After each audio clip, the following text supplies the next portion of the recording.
Welcome to the Golden State Media Concepts, America's Still Beautiful podcast, a weekly news podcast covering all the top positive and uplifting news stories. Are you tired of the same old news? Are you sick of the seemingly endless political spin and negativity? We cover stories that will inspire, uplift, and remind you of the good in the world. Tune into the Golden State Media Concepts, America's Still Beautiful podcast to get all the great and positive news stories of today.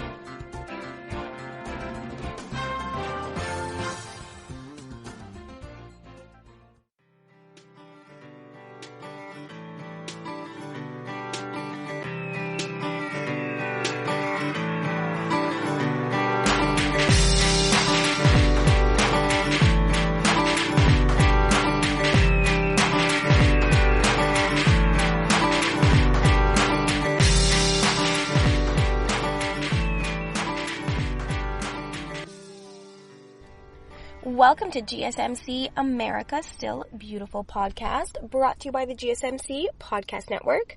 I am your host, Alyssa Joe, and today I have some more great, inspirational, heartwarming stories for you. I'm going to start off with one about some veterans. So in the United States, more than 82,000 veterans live in nursing homes. But the medical foster home program launched by the U.S. Department of Veterans Affairs in 2008 has been providing opportunities for a much more comfortable life to senior veterans who basically they can't live alone. And so they do this by allowing American families to open their own doors to the nation's heroes. So basically, it's like a foster care system for veterans, which is pretty cool. A medical foster home can serve as an alternative to a nursing home for veterans who require nursing home care but prefer a non-institutional setting with fewer residents. The program launched in 2008 and now has a presence in 44 states, and each family in the program is allowed to take up to 3 veterans into their home in order to give them a more comfortable and personalized care environment. So the agreement is a long-term commitment, and actually most veterans often live in the foster homes for the remainder of their lives. Korean War veteran Stuart Breeding, who resigned himself to spending the remainder of his life alone in a nursing institution after his wife died in 2016. Now, just 2 years later, Donnie and Benny Nolan became DVA certified medical foster family, and they surprised him on his 86th birthday with a cake, balloons, and a room full of well-wishers who celebrated the news that he could move in with them. So, yeah, this Korean War veteran, Stuart Breeding, he thought that he was going to be living the rest of his life in a nursing home, but this family took him in, and I just can't imagine that feeling. Must be so great. I do have another story about a veteran, since we're on that train here. So an Air Force veteran who lost both of his legs in his 80s hasn't lost his sense of adventure. So he is actually now jumping into his 90s and not looking back at all. So Stan Roher is a risk taker. He says, "My daughter asked me if I would like to jump with her, and since she was jumping, I said yes." So you're probably wondering what kind of jumping I'm talking about. He lost both his legs. But yes, he jumped out of an airplane. He went skydiving. And I believe he's in his 90s. I believe he's 90 years old. Which is absolutely crazy. So he jumped 13,000 feet from an airplane above Southern California's Lake Elsinore to celebrate turning 90 this week.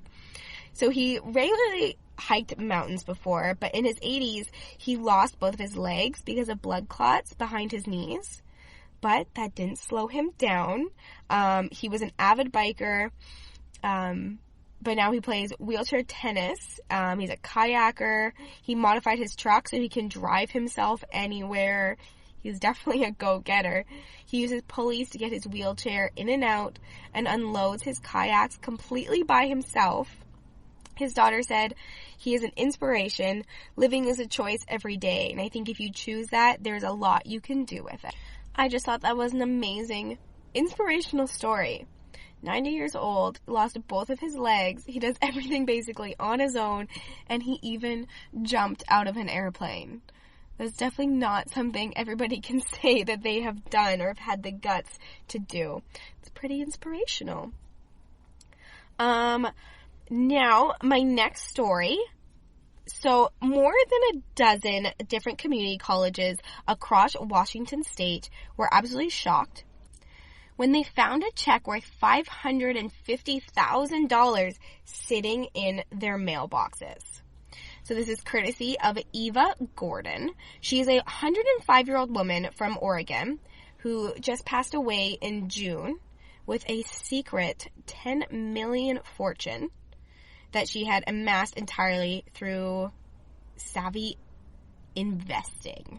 Yes, investing. The donation has been hailed as the single largest financial contribution to the community colleges in the history of Washington state. So she gave all this money away to dozens of community colleges. Renton Technical College is one of the 17 lucky schools to receive a donation from Eva. They announced that they would use the money to set up a grant and scholarship fund for underprivileged students, particularly those with financial barriers to attending school. So at RTC, many of the students are first-generation college, single parents, immigrants, or working in order to pay for school. So let me give you a little bit more of a background about Eva. So she moved to Seattle after high school, where she started working as a trading assistant in an investment firm. Her $10 million fortune, hidden entirely from her friends' knowledge, was amassed over decades of buying and keeping stock with long, stable financial returns in the now famous Northwest companies such as Nordstrom, Starbucks, and Microsoft. So back in 1964, she married a stockbroker, Ed Gordon, but the two never had children. They had lived a very reserved lifestyle, and that it was only in the final decade of her life that the stocks that she had held on to for so long began to really grow. So she actually never attended college herself, but she had a passion for education and childcare, and she donated her time and money during her lifetime to different child education programs. She informed the schools that while there were no stipulations in her will and testament for how the money should be used, she expressed that her preference was for the money to help the disadvantaged students of her adopted home state. What an amazing and generous way for her to spread her fortune after she passed away. Now, I'm sure you've heard of the fires in Australia. I'm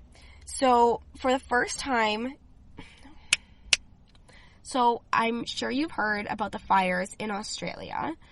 It's so sad. I've seen so many things all over social media about the animals and the people. It's just absolutely crazy.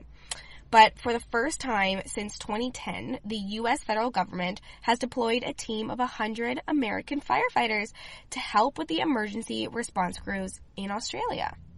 And they're deploying several dozen more volunteer firefighters this week, which is just so cool. So back in 2018, when the wildfires were raging through California, 138 firefighters from Australia and New Zealand flew into the United States so they could help combat the blazes. The U.S. firefighters, many of whom were part of the firefighting teams in California, have been deployed in several separate teams over the course of the last 30 days. Which I just thought that was a pretty cool little story, that we are sending out people to help Australia. The U.S. is not the only country sending aid to Australia either. Canada has also sent several teams of wildfire specialists as well, bringing their total amount of volunteers to 87. I just think that's so cool. You know, they helped out California before, and now we get to send some of our team back and help them.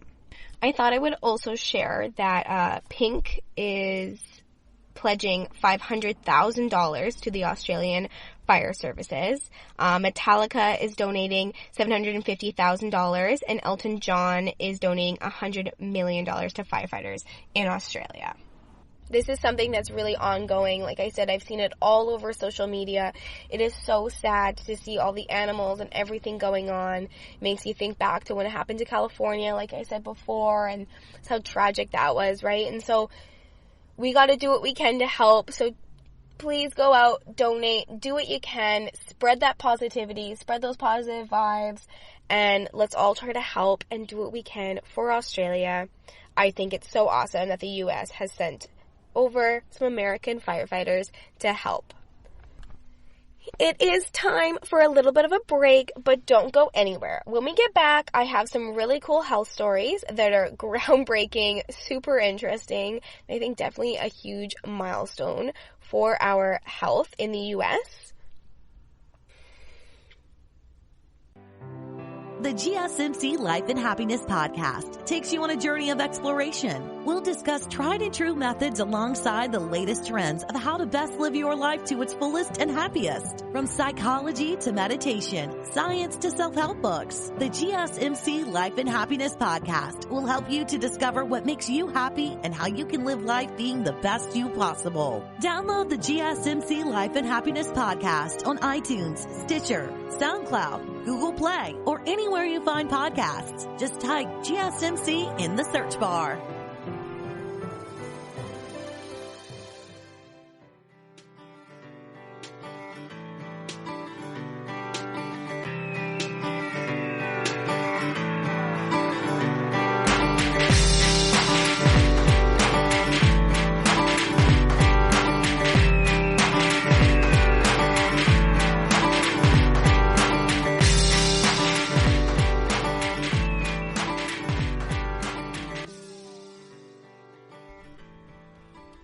Welcome back to GSMC America Still Beautiful podcast, brought to you by the GSMC Podcast Network. I am your host, Alyssa Joe. My next story is about dyslexia. There may be no current pharmaceutical treatments or cures for dyslexia, but scientists have designed a new kind of lamp that could be a complete game changer for people with a learning disorder. So the cause of dyslexia is still a little bit of a mystery. Researchers have found that the disorder may be caused by a person being born with two dominant eyes rather than one, because both eyes are vying to process the information. Written letters and words can become blurred or mirrored, which just makes it hard for you to read, and writing particularly difficult for people with dyslexia. So scientists have come up with this new lamp. This is pretty crazy. The LED lamp is designed to pulse and modulate at custom sizable speeds that clear up the visual symptoms of dyslexia. Pretty crazy. So it's the LexiLife team tested the light's efficiency on 300 people with dyslexia, and 90% of the participants said that they could effortlessly read a text illuminated by the lamp. So there is another study that has measured just how much decommissioning coal-fired power plants help to save lives and improve crop yields by the millions. So the findings of the new University of California, San Diego study published this week is that the U.S. transition in recent years from coal towards natural gas for electric power generation to study the local impacts of coal-fired unit shutdowns. So while the shift from coal to natural gas has reduced carbon dioxide emissions overall, it has also changed local pollution levels at hundreds of areas around the country. So the burning of coal creates particulate matter and ozone in the lower atmosphere, often experienced as smog, which can affect all humans, plants, regional climate. So these pollutants from coal burning can wreak havoc on the human health when inhaled, and also have damaging effects on plant life. They also alternate local climate by blocking incoming sunlight. So, study author Jennifer Burney, Associate Professor of Environmental Science at the UC San Diego School of Global Policy and Strategy, says between 2005 and 2016, the shutdown of coal-fired units saved an estimate of 26,000 lives and 570 million bushels of corn, soybeans, and wheat in their immediate vicinities.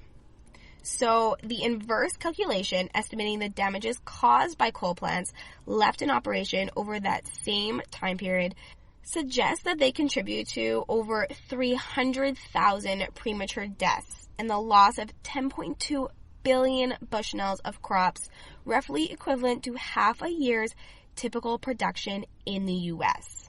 Absolutely crazy. So deaths are assumed to be not necessarily workers, but rather among the full population nearby that is exposed to pollution from plants as they operate. So importantly, these numbers don't count coal miner exposures, as they are often in locations far away from the plants that actually burn the coal. So this actually affects like cardiovascular, respiratory, and other pathways, and deaths are usually just coded as such. These findings suggest that switching to more modern forms of energy production could have unforeseen or additional advantages for public welfare than just decrease in CO2 emissions.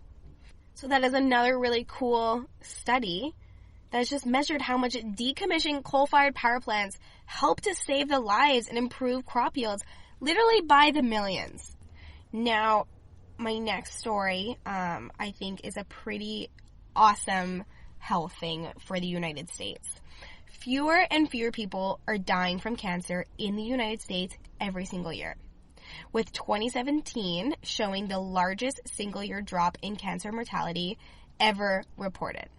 The cancer death rate declined by 29% from 1991 to 2017, including a whopping 2.2% drop from 2016 to 2017. So overall, cancer death rates dropped by an average of 1.5% per year during the most recent decade of data, which is 2008 to 2017. So continuing a trend that began in the early 1990s and resulting in the 29% drop in cancer mortality in that time. So the drop translates to approximately 2.9 million fewer cancer deaths than would have occurred had mortality rates remained at their peak. So continuing declines in cancer mortality contrasts with a stable trend for all causes of death combined, reflecting a slowly decline for heart disease, stabilizing rates, and an increasing trend for accidents and Alzheimer's disease. So the steady 26-year decline, crazy, in overall cancer mortality is driven by long-term drops in death rates for the four major cancers. The news comes from Cancer Statistics 2020, so it's the latest edition of the American Cancer Society's annual report on cancer rates and trends. Lung cancer death rates have dropped by 51% since 1990 in men and by 26% since 2002 in women, with the most rapid progress in recent years. So, for example, reductions in mortality accelerated from 3% per year during 2008 to 2013 to 5% per year during 2013 to 2017 in men, and from 2% to almost 4% in women. So lung cancer still accounts for almost 1/4 of all cancer deaths, more than breast, prostate, and colorectal cancers combined. I thought I would give you some more numbers here. The death rate for breast cancer dropped by 40% from 1989 to 2017. The death rate for prostate cancer dropped by 52% from 1993 to 2017. And the death rate for colorectal cancer dropped by 53% from 1980 to 2017 among males and by 57% among females. Decades-long rapid increase in liver cancer mortality appeared to be abating in both men and women. The overall cancer incidence rate in men declined rapidly from 2007 to 2014, but stabilized through 2016, reflecting slowly declines from the colorectal cancer and stabilizing rates for prostate cancer. Cancer survival rates have improved since the mid-1970s for all the most common cancers. So I just thought that was some incredible health uplifting milestones for the United States. You know, if fewer and fewer people are dying from cancer in the United States and the new studies coming out, it's definitely, I feel like 2020 is going to be a very good year. It is time for another break, but don't go anywhere because when we get back, I have some more great stories for you. Tired of searching the vast jungle of podcasts? Now listen close and hear this out. There's a podcast network that covers just about everything that you've been searching. Hey! The Golden State Media Concepts Podcast Network is here. Nothing less than a podcast bliss with endless hours of podcast coverage. From news, sports, music, fashion, cooking, entertainment, fantasy, football, and so much more. So stop lurking around and go straight out to the Golden State Media Concepts Podcast Network. Guaranteed to fill that podcast itch. Whatever it may be. Visit us at www.gsmcpodcast.com. Follow us on Facebook and Twitter and download us on iTunes, SoundCloud, and Google Play.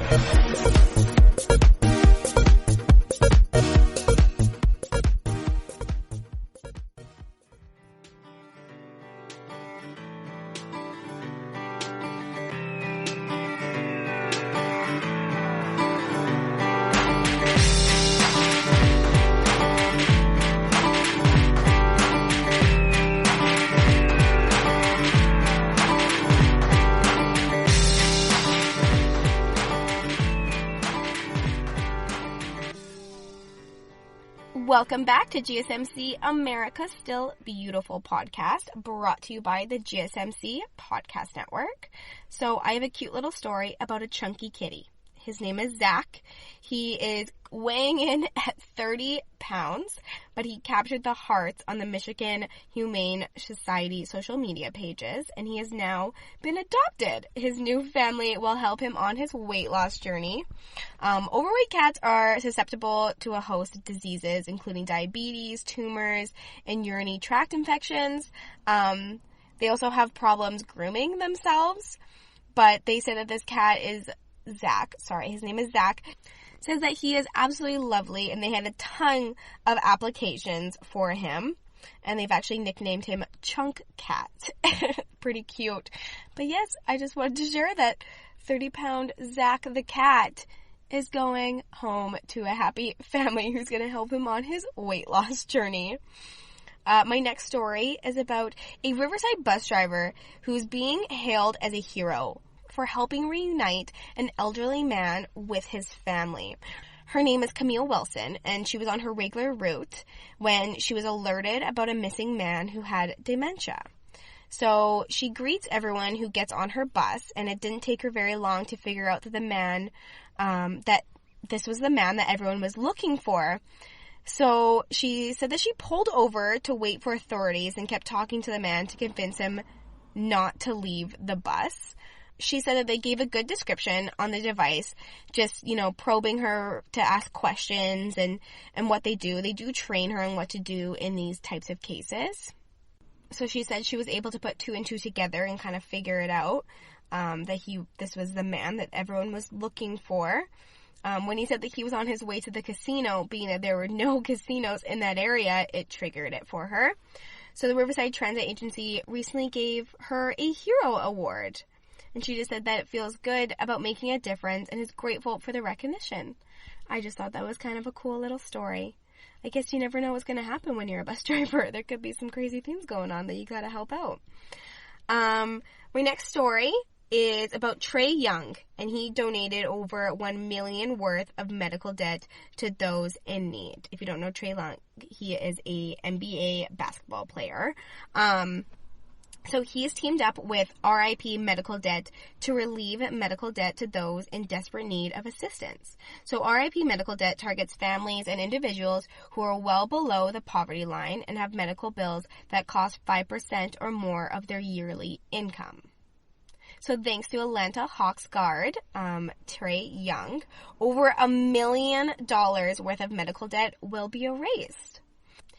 He said, "Giving back to this community is extremely important to me. I hope these families can find a bit of relief knowing that their bills have been taken care of as we enter the new year." Now, keeping on the train of sports, I thought I would tell you that fans tossed a record-breaking 10,000 teddy bears onto the ice at Cincinnati hockey game. So the Cincinnati police are thanking the Cincinnati cyclones and hockey fans after receiving more than 10,000 stuffed animals to offer to children who may be experiencing trauma. The stuffed animals were tossed onto the ice by the Cyclone fans during the team's teddy bear toss. So the Cyclone said that a record-breaking total of 10,269 stuffed animals were thrown onto the ice and donated to the Cincinnati police. The stuffed animals will be provided to area first responders who will use them to give a little comfort to children experiencing trauma. It's the 10th year that the Cyclones have partnered with the Cincinnati police to do this, and now it is a record-breaking amount. As always, it is so cool to see so many people come together for such a good cause and share things just as simple as a teddy bear that makes such a big difference. The New Hampshire police canines will be going out in a new safety accessory this winter, courtesy of an anonymous donor. So the police department says that it received 2 pairs of what they call Rex specs, which is basically specialized goggles optimized to protect their working dog's eyes from debris when they're in the field.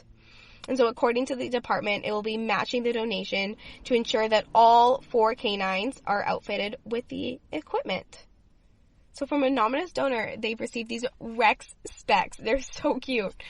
I'm surprised that this hasn't been done before because they really do need to protect the canines when they're on duty. Rex specs, they are so cute. You have to go check out a picture of those.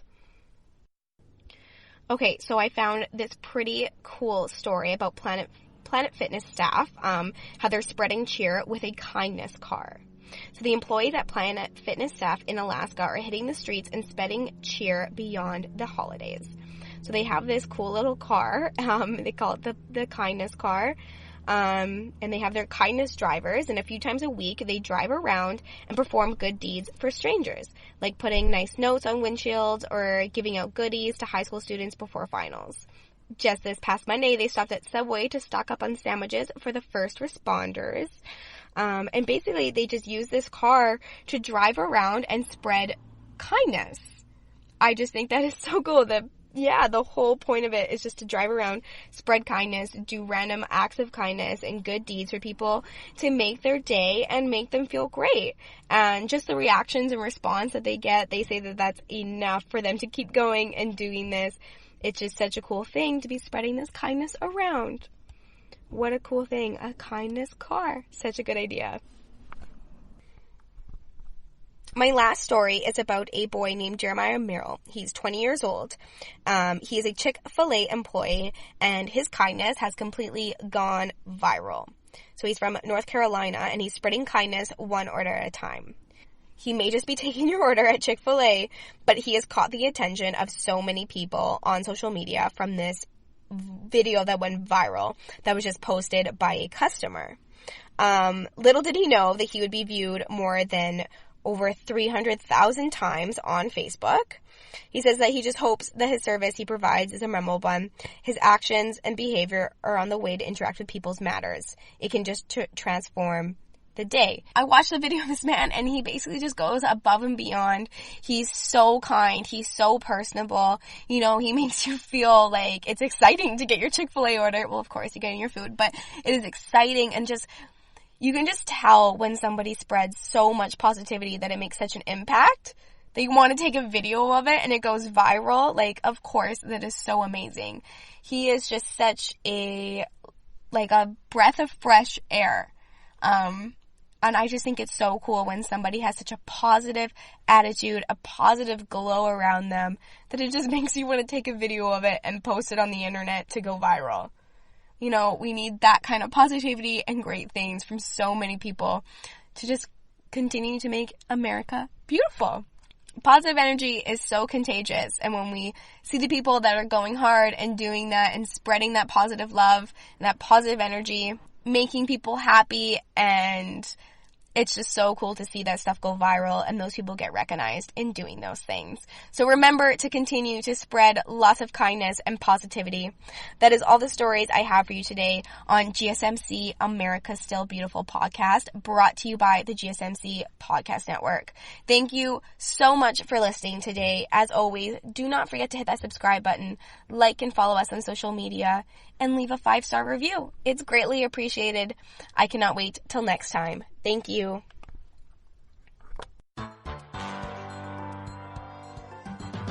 You've been listening to the Golden State Media Concepts, America's Still Beautiful podcast, part of the GSMC Podcast Network. You can find this show and others like it at www.gsmcpodcast.com. Download our podcasts on iTunes, Stitcher, SoundCloud, Google Play, or anywhere you find podcasts. Just type in GSMC to find all of our shows. From the GSMC Podcast Network, from social media news to marketing news, and even weird news, the GSMC Podcast Network has you covered. You can also follow us on Twitter and Facebook. Thank you, and we hope you have enjoyed today's episode of the Golden State Media Concepts, America's Still Beautiful podcast.